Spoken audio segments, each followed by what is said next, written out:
our Chalk Talk with Tony. I'm your host, Tmzoids, also known as Tony, and today we're here with DJ, also known as DJ Cliche Darkness. How you doing, DJ?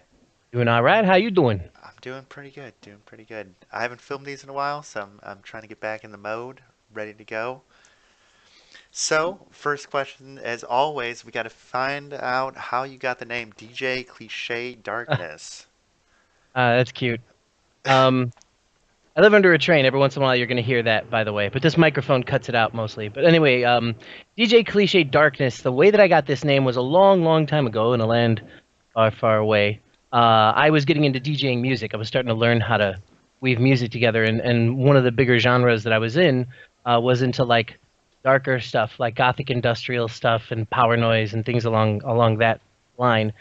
And the club that I used to go to all the time, the gothy club I used to go to, was closing down, and a friend of mine was working on trying to set everything up so we could open a new one. And I had been learning to DJ for a while. I was getting like mediocre at it. I'm still mediocre at it. And he wanted me to DJ his club for him, but I didn't have a name. And so then I started asking all of my other friends in the community, in the Gothic community, what kind of DJ name I should have. I was like, is there any suggestions, something about me or whatever? And all of them were saying stuff like, why don't you be DJ Melancholy? Why don't you be DJ The Crow, DJ Eric Draven, DJ Dark Shadow? And I was like, that is a bunch of cliche dark bullshit. And so then I just did that.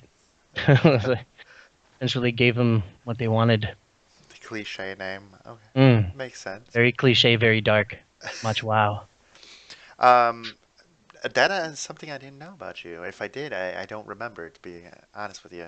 I don't tell it too often. People don't ask too often. Yeah, I don't know. Can I ask how you got into DJ?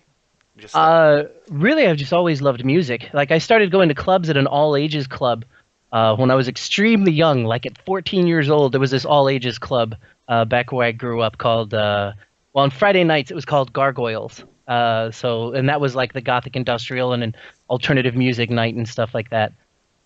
So I started going there a lot, and I really enjoyed the music, and had started getting a whole lot more into music, and that really is what drew me towards it. I always loved music to a very like intense degree. Music is love. Music is life.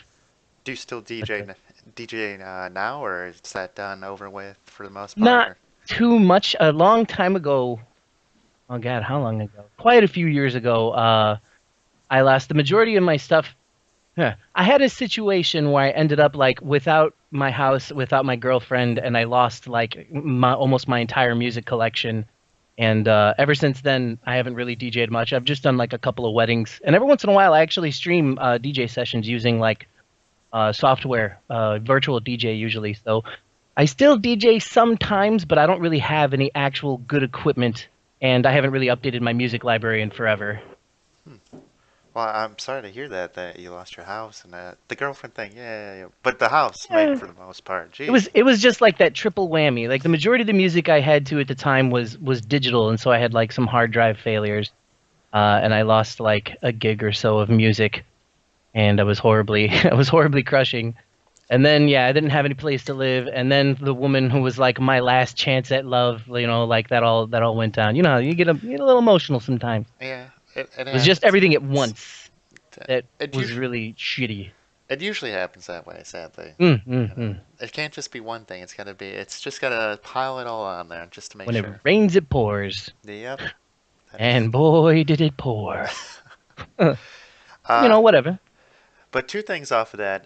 The first thing would be when you were younger, did you feel out of like element, even though it was an all ages club? Like you're 14, there's probably people like what 30s and their 40s there, and Well, you're I don't know. It was a weird club, and there was some older people there for the most part. Generally, they were mostly like the bodyguards and stuff like that. The DJ, I think, was in his 20s. He was DJ Rob the Rip Man Urena, like as in Rip yep. and Rip and pepperonis. I think he was in his 20s at the time, but it being an all ages, it still was really like the majority of the ages were somewhere in between the range of like, I don't know, 14 to maybe in their 20s. And the people that were in the 20s who, they just kind of were probably watching and shaking their head most of the time at all the ridiculous shit that us kids were doing. But to be honest, at the club was where I felt the least out of place. It was like having a tiny convention you could go to every Friday night with, like among your peers, being among people who understand you, and all that. I was out of my element everywhere else, really. Hmm. That's an interesting for ordeal because usually when it comes to public, I feel like I'm out of place. Well, I don't feel out of place in public, but in certain situations, I'm like, whoa, I'm not in my element, you know? Well, for me, pretty much going outside, all of a sudden, I'm not in my element. So when I got to go to this place and find a lot of people who are a lot more open and understanding about all this stuff, and I don't know, we were all a bunch of young kids. We were all ridiculous all at the same time. So we just like got we bonded together really well. But Makes sense. yeah, I don't know. I don't fit in most other places. Well, you fit in the Twitch community, which we'll talk about in a little bit, so Yeah, that's what counts, you know. kind of. We'll just force our way in. They Some of can't. some of those rules still apply. Going out. Kind of. Yeah, we can get into that in a bit. Yeah. And the last question about music, so we're not too much. People are probably like, "This is about video games," but do you Oh, plan on? there's a music thing on Twitch. When the DJing. There is true. You Yeah. sing, DJ, dance, sing, all that jazz there. But the last thing on there is actually what I was going to ask. Do you plan on getting your set back? Do you plan on growing music and going back at DJing, or maybe dabbling in it in Twitch? I know we haven't talked about Twitch specifically, but would that be an idea that you would want to, pursue again, or is that kind of Just in the past? just recently, I had been talking about. I always go on and off with it. Like I always start to kind of do it a little bit, and then I start to feel like, oh God, I suck. And then I always like I want to stop doing it again. And then I start seeing like I start watching videos of DJs and stuff like that, and seeing all their fun and equipment. And then I'm like, maybe I can do this. Maybe I can get back into this. So right now, I actually am just starting to kind of get back on that train of thought of where I want to. I'm starting to be tempted to just start buying equipment because it all had to do with this microphone. Really, this microphone I'm using kind of started the whole thing. Because normally when I'm streaming, I have the Yeti Blue going, but I just got myself a new pair of Astros because my previous headset was breaking, and this new microphone completely and totally cuts out the sound of the train that's overhead. Yeah. I live in Chicago, and there's the CTA is practically right above my house, and it shakes the house and it makes a loud noise. And with a room microphone, you hear everything clearly, but with this microphone, it cuts it completely out. And somebody even started a change.org petition to have me bring the old microphone back. But then I started thinking about equipment. I was like, the other one won't really work unless I start updating my setup more. So I would need to get like a mixer and all sorts of things, and then that's gotten me down the road a bit. I'm starting to think about buying some very pretty sound equipment-y thing, maybe even a better microphone. Yeah. No offense to the Blue Yeti, but I have not seen not good reviews. I don't know. When streamers use it, it just seems to, I don't know, it picks up a lot of sound and then it doesn't work half the time. I'm just Well, like, it is a room mic, yeah, like its purpose is to pick up pretty much as much sound as possible, but it really comes down to a lot of other things. Like getting a mixer is what you would need in order to do it. Like most, I don't know 100% about the tech for these Astros, but it comes with a mini mixer, and that mixer, takes care of some of the work. So most of the time when people use a Yeti, they plug it directly into the PC, like I am, and then you get pretty much all of the noise in the entirety of the room, a little bit of that echo. You hear the fans of my PlayStation like clearly. So I'll probably switch back and forth until I get some mixing equipment and maybe some turntables. I don't know. I don't know. So, but I would like to get back into DJing. I feel alive when I do it, but it is yet to be seen if I'll actually follow through this time or not. well, there you go, guys. Go in there on his channel, type away, be like, bring back DJ Cliche, bring back DJ Cliche. Start DJing again so we can laugh at how much you suck. It'll be great. It'll be I'm fun. sure you'll have tons of support. LOL, you're DJ trash. Yeah, no, it's okay. It's okay. But off the DJ train now into the video games, where I guess you feel also alive one way or another. Mm-mm. We gotta start from the base and then work our way up. So where did it start? What was the first game that you remember playing?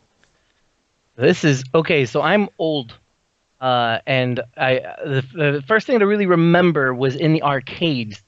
I think like in 1981, maybe. Like I was 2 years old, I think, 2 or 3 years old. I think it was Donkey Kong Jr. in the Holy arcades. cow. My grandmother used to take me to the arcades all the time. My grandmother was a giant fan of video games when they were starting to become more of a thing.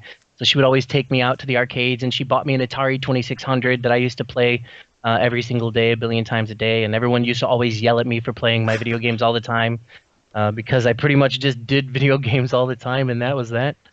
But yeah, the first video game I really remember, it's in the arcades. It's either Donkey Kong Jr. or Galaga, something along those lines.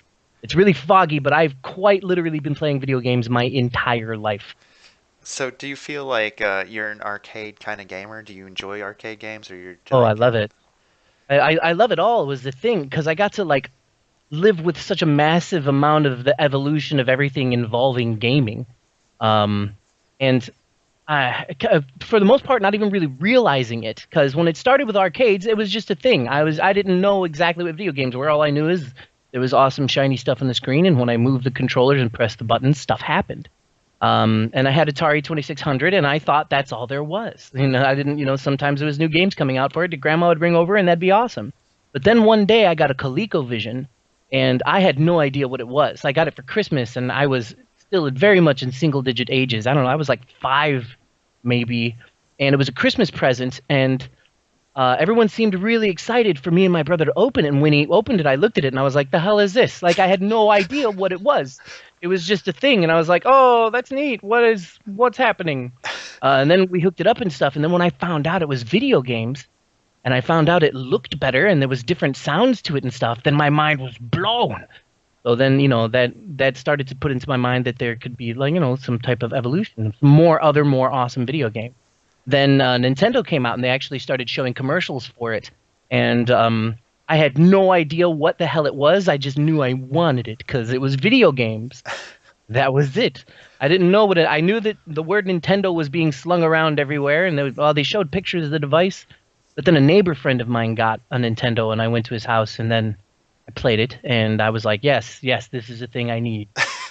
Um, and my parents weren't, but we were pretty impoverished growing up. I grew up in a very impoverished place, and so my parents couldn't really afford to just like drop a Nintendo on me, nor did they really know what it was, nor did they really care. But I started learning more about Nintendo, and I found out how much it costs, and I was like, well, if you give me this much allowance, why don't you just not give me allowance for this long so that it pays off a Nintendo? And that's where my impoverished little brain first learned about layaway. Like pretty much, like having a layaway thing where we'd be like, I'll pay up front. That's so I learned how to I learned how to use my poverty mentality at a very young age so I can get a Nintendo. But pretty much, yeah. And then everything from then on forth, Nintendo, I started getting older, started learning more about it. Then went to Super Nintendo, which my mom made me. I found it under her bed. It was going to be a Christmas present. But then she was like, "Oh, I'm sorry, we're too poor. I had to take it back." And I was like, "Oh, it's okay, Mom. I understand." And I went downstairs and like cried my little eyes out. And then they were like, "Ah, we're just kidding." And I was like, "Oh, you traumatized me, and I'm mad at you, but it's okay because in Super Nintendo." And yeah, I don't know. Uh, Everything from there. PlayStation 2. I've been in the scene a long time. well, just not to jump the gun here. So your first console though would be the Naiko? Did I say that right? Did I No, say it wrong? no, actually, it was the Atari 2600. Dark. That was a console. I actually still have it in my closet back there in that mess that you see behind me Oh somewhere man, in there. Yeah, it's a 2600, and I have a tackle box full of games, I would like not get rid of it, to be yeah, honest with you. games that I've had since I was a child. The ColecoVision was my second system. I think it's like Nintendo or Atari, ColecoVision, Nintendo, Super Nintendo, Sega Genesis, PlayStation 1, PlayStation 2, Xbox, PlayStation 3, like pretty much anything. I don't know, Virtual Boy. I sadly never really got the Game Boy because I didn't like the green. And then later on, now when I play Game Boy games, I'm like, oh, I was so stupid. Like I played Metroid 2, and I was like, how have I not experienced this? Dog is a stupid kid. But almost everything. Commodore 64. I missed out on a ton of that, but I used to play it at a friend's house all the time. Lots of games on that. I've been pretty much just like neck deep in games as much as I can be throughout like the entirety of my life, which is sad and awesome at the same time. It's got a bittersweet there, bittersweet. A little bit. So you said your family, it always comes up. Family is either they love it or they hate it. It seems like it was on the fence. It seemed like your grandma was like, "Let's go, let's play some video games," and then your brothers seemed to be on board with you, and then your actual like immediate family, your parents, pretty much were like, "Yeah, we don't care." Yeah. No, they didn't really see it. You know, there was the whole thing of like you should go outside and I don't know, eat dirt or something. That's what kids are supposed to do.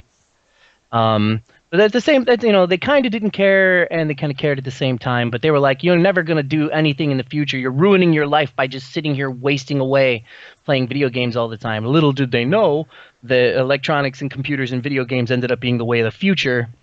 Hmm. And to be honest, if it wasn't for my 11 video games, I probably like would never have gotten a home or a job working in like, a field having to do with like networking and, computers and all that stuff. See, it even played into a role of your career. That's pretty insane. Pretty. Absolutely. To continue on though, did you have any favorite games before we got to the Nintendo? So do you remember anything that you played all the time since you actually had a console on the Atari or even the I keep I remember a ton of them. One of the first games I remember that ended up being like a big favorite. Oh, there's two straight off of Atari, and I've streamed them as well once or twice. Uh, One of them is called Tunnel Runner, and it's absolutely terrifying for an Atari game. But it's the first thing that I'd ever seen that has like a first person, like walking through dungeon crawling view. And there's varying speeds that you run around in this dungeon, and there are these spherical looking monsters with faces, and like big mouths, and they'll try to eat you. And there is a song that's associated with the monsters. So you'll hear the monster. If it's far away, the song will be soft too. So you'll hear dun dun dun dun dun dun dun, and then as you get closer, it gets louder. Dun dun dun dun dun. Like so, you have to run around in this place, and you could be running really fast too, and all of a sudden turn a corner, and it'll be right there. It scares me to this day, and I don't scare easy. That game's one of them because of like what it entails, and god damn, is it scary. The other one, actually, and this is going to be like a weird lesson, and some people might want to try and prove this or whatever. And to be honest, I don't really have 100% proof of this stuff. Okay, this is going to be a little weird. The other one is called Mountain King. And apparently, it is made by the same guy who came up with the concept of Myst. The puzzle game Myst. Okay, yeah. Um, but he didn't get any recognition for it until like a few years back, and that's going to be a weird story or whatever. But in that game, you're just like a little stick figure, and you run around and you collect these flashy diamonds.